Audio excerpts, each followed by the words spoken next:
Hello，大家好，我是兜兜。前面兜兜说可以留言告诉我想要看什么内容。兜兜看到有小伙伴想看海神岛的所有考核，所以今天这期兜兜就讲一下唐三在海神岛的海神9考。因为当时是史莱克7怪加上白沉香一起去的海神岛，接受的考验也是大家一起完成的，只是每个人考验的多和少、难和易的区别。所以这一期也不光是讲唐三一个人，而是讲所有人，毕竟他们的考核都是一样的。接下来兜兜就进入正文啦。下面这一段是交代前情提要以及海神岛的背景规则。如果大家想直接看海神9考，可以跳到我视频上写的时间开始看。当然，如果不了解海神岛以及背景规则的话，这一段还是有必要要看的。在武魂殿发起猎魂行动，想要一步步一统大陆的时候，所有人都清楚未来的仗很难打。为了让自己和队伍的实力越来越强大，史莱克7怪踏上了去魔鬼岛进修的漫漫路。魔鬼岛是武魂殿对海神岛的称呼。曾经武魂殿派了2000名魂师想要去收编海神岛，但大部分人却有去无回，折损了2名封号斗罗之后，从那里活着出来的人不足100人。海神岛的魂师自称为大海的孩子，又称之为海魂师，他们拥有的武魂大多与水生动物有关。在那里，哪怕是一名魂斗罗级别的海魂师，也可以在大海中毁灭封号斗罗级别的陆地魂师。在出发之前，大师就告诉了唐三，海神岛上有一位99级的绝世斗罗，也告诉了唐三，海神岛的海魂师并不嗜杀，但外人去海神岛需要通过他们的考验，并且在成为海魂师之后不能离开海神岛。临走之际，雪夜大帝召唤唐三，封他为太子太师、异姓王爵、蓝皓王，并将天斗帝国的镇国之宝瀚海乾坤罩赠送给唐三。瀚海乾坤罩作为唐三、蓝皓王的象征，其实就连雪夜大帝也并不知道它真正的作用，只以为这是一件有非常多妙用的镇国之宝魂导器。但瀚海乾坤罩对唐三以及后续剧情的作用真的超级溜，可以说冥冥之中作者都已经安排好了。危险往往伴随着机遇，想要更快的提升自身实力，就必须要将压力转化为动力。在斗罗大陆局势微妙之际，他们义无反顾地出发了。一起去进修的分别是唐三、为复活灵魂的小舞、宁荣荣、奥斯卡、戴沐白、朱竹清、马红俊，以及唐三的远房亲戚兼胖子的迷恋对象白沉香。虽然小舞灵魂未复活，但他也是接受了考核的。唐三一行8人在大海上历经千辛万苦，差一点就被深海魔鲸王团灭之后，终于来到了海神岛。在海神岛上，每一个海魂师都要经过海神的考验，考验难度越高，在海神岛的地位越高，而他们的等级则按照海魂师的衣服颜色区分，从低到高分别是白级考核、黄级考核、紫级考核、黑级考核，以及红色的顶级考核和从来没有出现过的专属唐三的金色考核。海神会根据不同的人进行不同的考核，考验越大难度越大，通过后获得的权威也越高。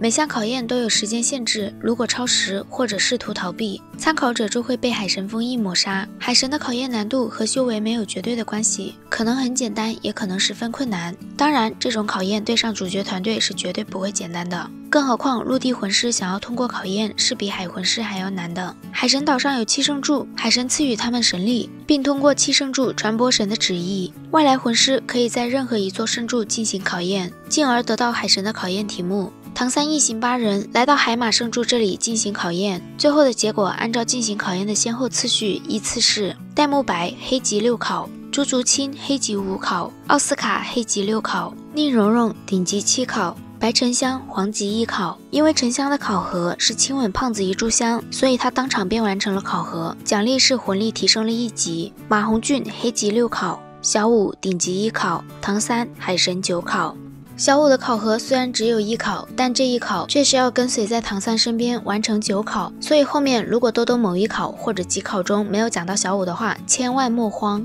海神斗罗波塞西等待了100多年才等到唐三，面对向他鞠躬行礼的唐三，波塞西告诉他，在海神岛包括他本人在内，没有任何人有资格接受唐三的礼数。虽然这时候唐三并不知道海神9考将为他带来什么，但波塞西的态度已经决定了唐三未来在海神岛的地位。他告诉唐三，永远不要有考核会失败的念头，因为唐三的考核关系到海神岛的存亡，到时候后果绝不只是死亡那么简单。唐三8人在海神岛住了下来，也开始了他们的考验。他们7人第一考的内容是穿越海神之光，但每个人的难易程度不同。他们需要前往海神岛的禁地，那里是供奉海神的海神殿，是海神岛的岛中之岛，真正的海神岛。海神殿外一共是1001级台阶，他们的考核就是要顶着海神之光的压力登上自己考核中的台阶数，时限1年，中途可以退出。其中戴沐白等人需要登上108级台阶，宁荣荣136级台阶，而唐三则需要登上333级台阶。这个考核的难点在于他们在登台阶的时候不可以使用任何技能，不过护体和增幅的技能还是可以用的。但在海神之光的压力下，第一次尝试的时候，戴沐白使出全部的魂力，也只到了37级台阶。要知道他可以说是史莱克7怪中除了唐三以外最强的，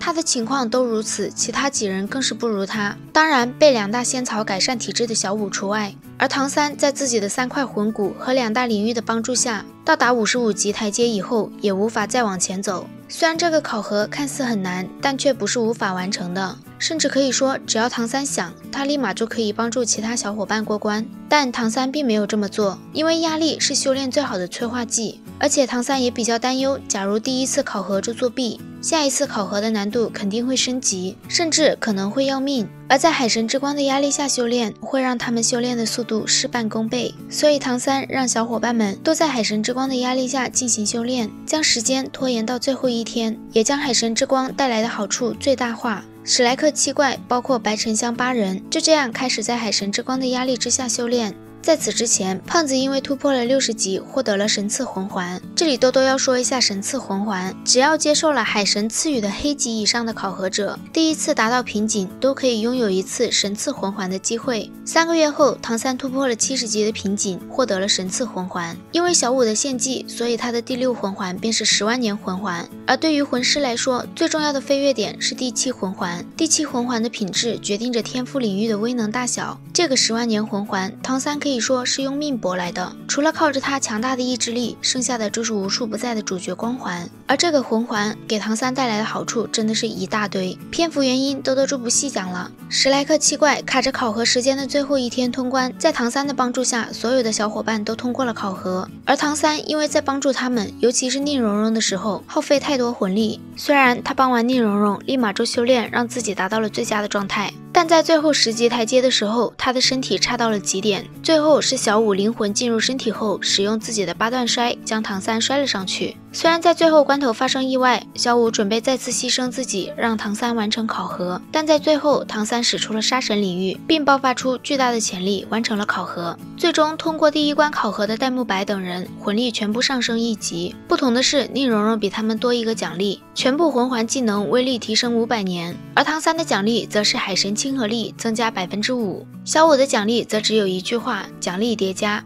在通过第1关考核之后，宁荣荣和朱竹清都突破了70级的瓶颈，获得了1枚神赐魂环。他们的第2考内容是突破环形封锁，在不杀死任何一只海魂兽的前提下，突破环形海上的封锁，抵达对岸。7人的考核内容一样，不同的是唐三多了一个不得使用任何魂技技能的限制。在这之后，奥斯卡也到了70级，获得了1枚神赐魂环。第2考核的主考核官是10万年的魔魂大白鲨小白，他们这一关主要难在从10万年魂兽手下突破封锁，抵达对岸。如果是在唐三没有任何限制的情况下，这个考核其实并不是特别难，但难就难在唐三的限制以及对宁荣荣新获得的第7魂技的限制。不过这一关只要突破封锁就好，并不需要打败小白，而小白的任务则是阻拦他们，并不是对他们下死手。这样一来，这一关对他们增强实战能力的好处非常大。在未来的几个月中，他们最好的陪练就是这只10万年魂兽。其实从这里大家应该也看出来了，考核虽然难，但同时也是提供给他们最好的修炼方式。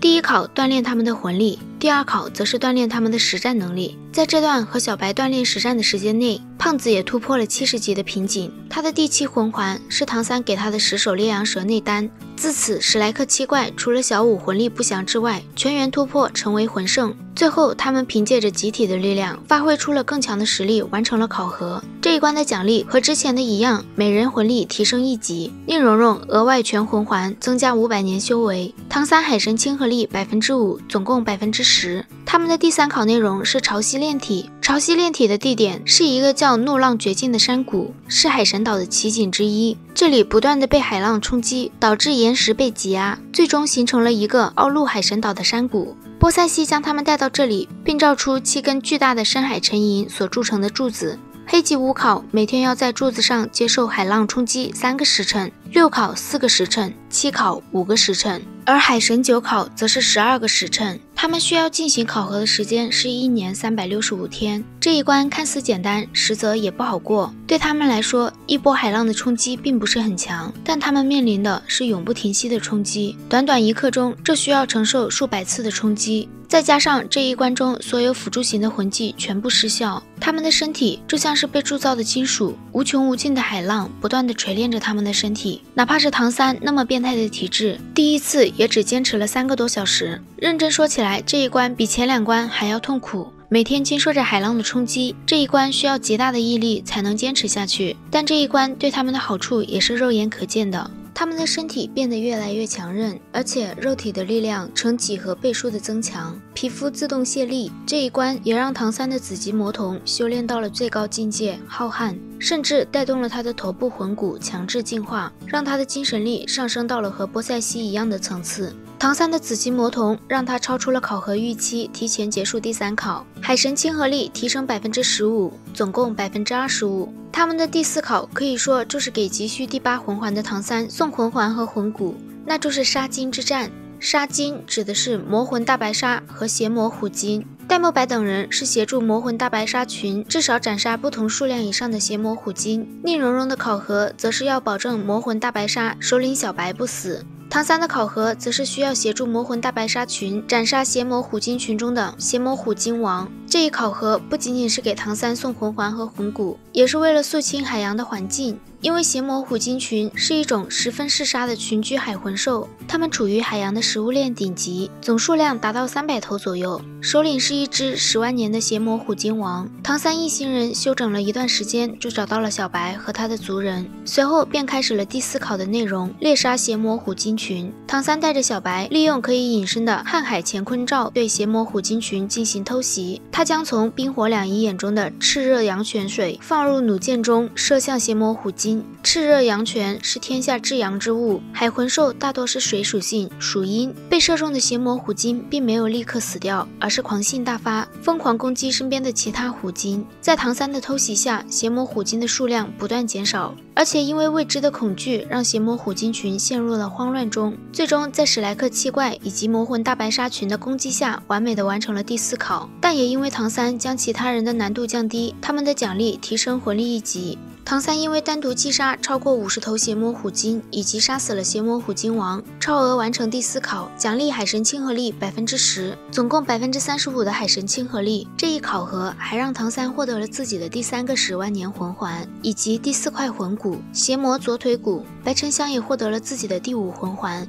他们的第4考内容是考验集体的力量，而第5考的内容则是考验个体实力。唐三的第5考是在3天之内挑战全部7个圣柱守护者，击败这7名封号斗罗才算完成挑战。戴沐白、朱竹清、奥斯卡以及胖子4人的考核内容是击败1名封号斗罗，而宁荣荣的第4考则是帮助他们4人通过考核。这一考的难度主要在于他们面对的是海斗罗，7圣柱所在位置的内海是最适合他们7人战斗的地方，更何况唐三的考核是7天之内打败7个封号斗罗。其他几个小伙伴中，不算戴沐白和胖子这2个强攻系，以及朱竹清这个敏攻系，光说奥斯卡这一关其实是非常难通过的。7圣柱守护者分别是海马、海魔鬼、海之矛、海之幻、海魔女、海星以及海龙。其中最强的是海龙斗罗，实力在95级左右。戴沐白的考核官是海之矛、海毛斗罗，朱竹清的考核官是海魔女、海女斗罗，奥斯卡的考核官是海马斗罗，马红俊的考核官是海魔鬼、海鬼斗罗。海星、海幻是7圣柱最弱的封号斗罗，海马斗罗略强他们一些，海女斗罗、海鬼斗罗和海毛斗罗实力依次增强。为了能让所有人通过这一关的考核，唐三想要在自己挑战他们之后再让戴沐白等人挑战，但戴沐白等人却认为唐三需要保留好实力去面对最强的海龙斗罗，所以除了奥斯卡需要唐三的帮助，其他几人都拒绝了唐三。唐三第一个挑战的是海马斗罗，在他挑战胜利后，奥斯卡和宁荣荣则向海马斗罗发起了挑战。因为取巧，奥斯卡的奖励只有半级魂力。第二场是戴沐白挑战海毛斗罗。海毛斗罗是七圣柱中攻击力最强的封号斗罗，因为篇幅原因，兜兜只直接讲结果。戴沐白和辅助他的宁荣荣完成挑战后，获得了1级魂力的奖励。随后，唐三向海毛斗罗发起了挑战。第三场是唐三挑战海幻斗罗。这一场挑战应该是唐三最为难受的一场，从名字就可以看出这个封号斗罗擅长的是幻境，他再现了小舞献祭时的场景。篇幅原因，大家只要知道盛怒的唐三差点杀了海幻斗罗，最终被小舞拦下了就好。第4个挑战的是马红俊的考核关海鬼斗罗。胖子挑战完之后，唐三接着上前挑战海鬼斗罗。第5场是唐三独自面对的战斗，对手是海星斗罗。海星斗罗和唐三一样，也是控制系魂师，但是最终还是败在了唐三的手下。第5场面对的是海魔女海女斗罗。海女斗罗是朱竹清第5考，也是最后一考的主考官。海女斗罗是人鱼一族，拥有读心术和强大的迷惑能力，但因为轻敌，她很快就被朱竹清打败了。朱竹清完成了自己所有的考核，奖励海神岛黑级权限，魂力提升2级，并获得1枚神赐魂环。而宁荣荣在这一考中魂力提升1级，所有魂环等级提升1000年。朱竹清完事后，唐三紧接着挑战海女斗罗，毫无悬念的胜了，还意外的让自己的第5魂环进化成10万年魂环。第7场面对的则是实力最强的海龙斗罗，当然唐三依旧毫无悬念的就赢了。但由于唐三在这一考核取巧，只能获得基础奖励，不过又因为唐三完成考核的时间只花了总时间不到1/3，所以最终奖励15%的海神亲和力，总共50%。但因为取巧获得了高额奖励，第6考难度增加。他们的第6考本来是在七圣柱斗罗的联手攻击下坚持1炷香的时间，但因为在第5考中的取巧行为，导致他们的对手变成了99级巅峰绝世斗罗波塞西。要知道，在大海中不算上深海魔鲸王这个魂兽，波塞西是目前绝对的王者，就连唐晨和千道流也无法在海上打败他。而朱竹清因为已经完成考核，无法参赛，这一战史莱克七怪的实力大打折扣。因为从目前的实力来看，他们最强的一招绝对是戴沐白和竹青的幽冥白虎。不过好在这一战中对波塞西也是有限制的，他无法利用大海以及神殿的力量向唐三等人发起攻击，同时也不可以使用领域的能力，只能使用前6个魂技。而且在他1炷香的攻击下，只要有1个人还站着，就算他们赢了。但这一次并不像前几次有足够的时间以及次数来准备，因为第5考的原因，他们的机会只有1次，休整的时间更是只有短短的3天。在这一场考核中，只有唐三一人是获得了第8魂环的。而后戴沐白为了提升整体实力，也在短短3天内获得了自己的第8魂环。但即使这样，唐三等人对波塞西的能力却是一无所知。最终唐三选择将战斗地点安排在海神山脚下，因为他很清楚这一战光凭他们的实力是很难完成的，所以他们需要智取，而战斗地点是一个非常关键的因素。在面对波塞西的攻击，唐三毫不犹豫地利用蓝银草向海神殿发起攻击。蓝银草疯狂的冲击让在海神殿前观战的七圣柱动了手，但七圣柱的行动却打破了第6考的规则，导致第6考临时更改，只要接受考核者撤离考场，退出海神岛范围，就算通过考核。这一切都是唐三算计好的。最终他在波塞西的攻击下，凭借无敌金身自保，并借着波塞西攻击的冲击力，顺势退出了海神岛。可以说这一考完全靠的是唐三的智慧和卦，因为唐三超额完成第6考，最终奖励唐三20%的海神亲和力，总共70%。第6考是全部9考中最重要也是生死之考。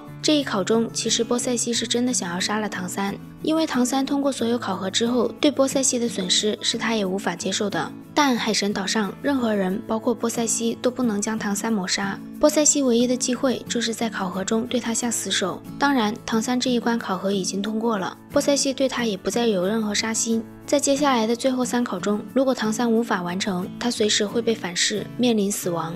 这里有一个 bug， 或者说是作者没有交代清楚。戴沐白在考核前去猎杀自己的第8魂环，但在考核时，因为唐三的计策，他并没有机会施展自己的第8魂技。而第6考结束后，唐三有说让戴沐白等人吸收神赐魂环，而后对于戴沐白的第8魂技也没有具体说过，无法从魂技上得知戴沐白的第8魂环是海魂兽还是最适合他第8魂环的魂兽。到这里，戴沐白、奥斯卡和马红俊的全部6考已经结束，唐三的第7考也是宁荣荣的最后一考。这一考的内容是拔出神器，海神的3叉戟。宁荣荣的考核就是辅助唐三拔出神器，从第7考之后才是真正的来自于神的考核。唐三这一关可以说真的就是运气爆表，套用最近网友对斗罗最爱说的一句话形容，就是挂逼。海神3叉戟是海神的武器，真正的神器。拔出海神3叉戟就等于得到了海神的认可，真正的迈入了成为海神的关键一步。豆豆觉得这一关换成其他人应该是很难过的，但唐三不一样，他在来海神岛之前得到瀚海乾坤罩那一刻就注定他不是一般人。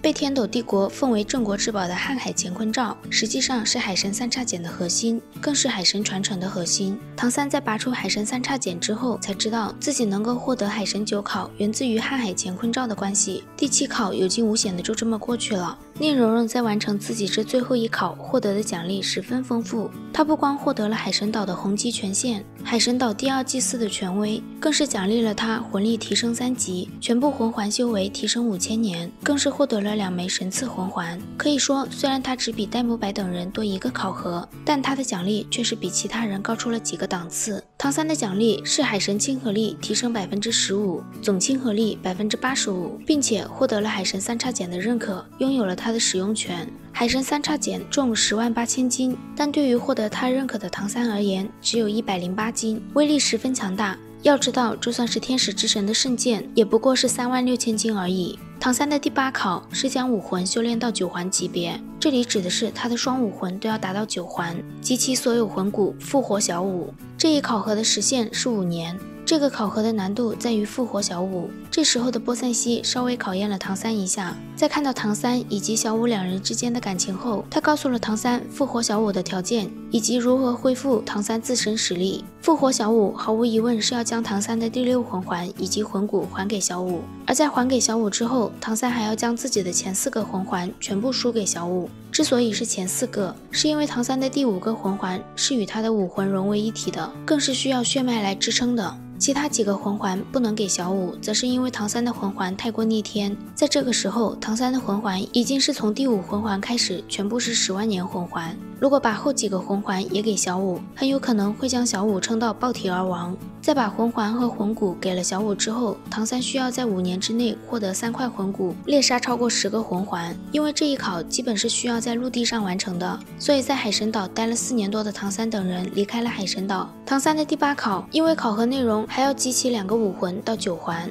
所以回到陆地的唐三再次大开主角光环。在得知比比东在星斗大森林猎杀魂兽时，赶去救大明和阿明，随后因为两兽的献祭直接到达封号斗罗的级别，大明成了蓝银草最后1个魂环，阿明则成了昊天锤第1个魂环，并且还获得了2块魂骨。之后唐三便回到落日森林，成功护活了小舞，并将自己剥离的几个魂环再次补上。随后他再次前往星斗大森林，为他的昊天锤寻找合适的魂环。重新回到星斗大森林的他再次开启了神挂，不仅猎杀了敢以一敌二，在大明和阿明手中成功逃脱的暗魔邪神虎，还在与占据了大明阿明地盘的3只9万年的千钧蚁一战中轻松的就赢了，并且一次性吸收这3只千钧蚁的魂环。吸收完之后，他便与等在一旁的新晋天使神千仞雪打了一架，而且在与神的对战中，他还非常牛逼的回到了大海之中。虽然在这之间他获得了海神之心的帮助，但在回到大海之中，他在小白和伙伴们的帮助下获得了昊天锤的第9个魂环深海魔晶王，无限接近于神级的魂环，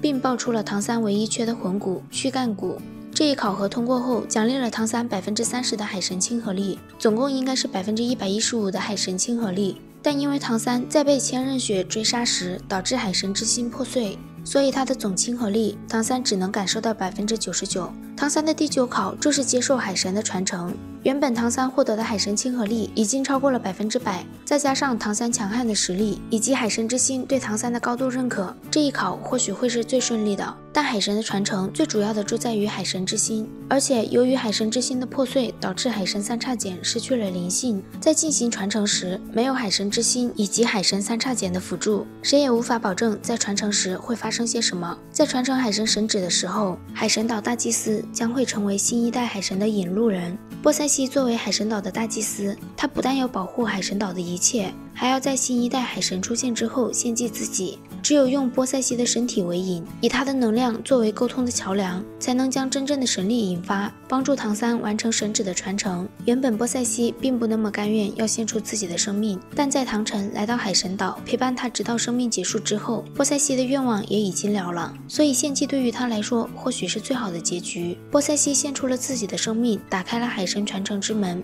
但由于海神之心的破碎，唐三依旧被阻拦在真正的海神神殿之外。不过有时候人的智慧是真的万能的，唐三凭借着自己的精神力证明了自己是海神传承人，便进入了神殿，并且见到了降临下界的海神本神。因为唐三的亲和力超过100%，所以海神是可以在他传承之前跟他来一点友好的沟通的。海神波塞冬给了唐三一点小提示，他告诉唐三接下来他会接受8考，并明示唐三在深海魔晶王脑袋里获得的金珠会在最后一关帮到他。在接下来的考验中，唐三的8周毛被硬生生的拆下来又组装，进化成了带有翅膀的海神8翼。紧接着就是唐三的其他几块魂骨，一块块进化成神级。原本唐三接受的应该是6域，对应魂师获得的6块魂骨，但因为8蛛毛的存在，唐三的魂骨有7块，所以他的考核由6域变成了7擒。最后一个则是唤醒失去了海神之心的海神三叉戟。唐三凭借着强硬的实力以及深海魔晶王的金珠，成功的完成了这最后一个考验。海神9考成功完成，海神在线，唐三的所有魂环修为提升5万年。提升后，唐三的前9个魂环全部成为10万年魂环，